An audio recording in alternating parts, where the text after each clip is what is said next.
Hello. Let's talk a little bit about Chapter 4. Chapter 4 introduces some concepts: ethics, privacy, intellectual property, copyright. Okay.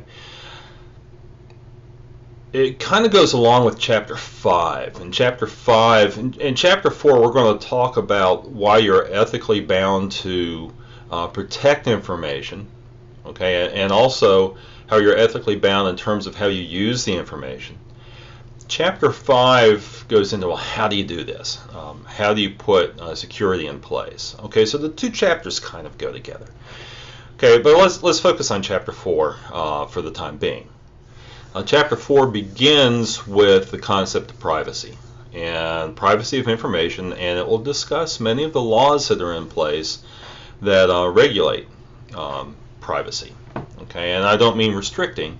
I mean that as a business owner, you are required to secure the information that you collect on your customers, so that if there is a breach, or first of all, you want to protect against a breach, but if there is a breach to where that information is compromised, you can very quickly alert your customers, let them know that there has been a problem, which frankly businesses don't like to do. I mean, there are laws in place that require you to do that, but for the most part, in fact, it used to be a major problem. Businesses would just keep mum. They'd be silent. They wouldn't let you know that, hey, your credit card number has been compromised. They were like an ostrich, just want to plunge their head in the sand and pretend like nothing wrong had happened, because it reflects poorly on them.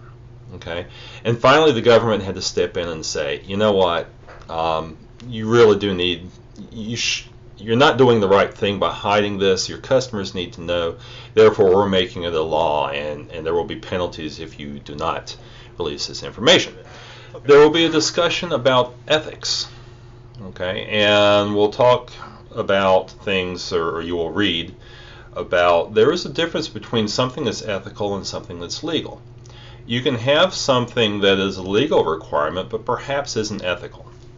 Okay, now those aren't very common in this day and age, because ethics actually form our laws, but you don't have to go back too far in history. You can look at things like women's suffrage, okay, or segregation of schools. More commonly, though, we will see the reverse of that, where you will have something that perhaps is ethical but not legal. Okay, perhaps you've heard of Edward Snowden, a contracted computer technician, computer engineer, software engineer, I think, who was working at an NSA facility, saw things that he didn't like, and said, you know, I really need to let the American people know what the NSA is doing.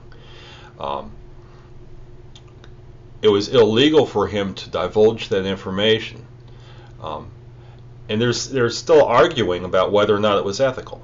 Some people believe it was, that we have a right to know that, you know, phones are being monitored or what have you in a free society. Others are saying, well, not everything needs to be divulged, because, you know, for matters of national security, you want to make some allowances there. Okay, so, but still, the issue of what's ethical versus what's legal. Okay, and then finally the chapter finishes up with discussion of green computing. Okay, and I'm going to have a video about virtualization, which is a really important concept. We're seeing that quite a bit today. In fact, Chowan, just a couple of summers ago, took several servers, several physical computers, and virtualized it, which meant that there were multiple computers, or at least the software was all running simultaneously on one physical machine. Okay, it saves power, it's easier to manage, it's easier to secure. Okay, so we'll talk some about that. At any rate, enjoy reading the chapter, and I'll talk to you again soon.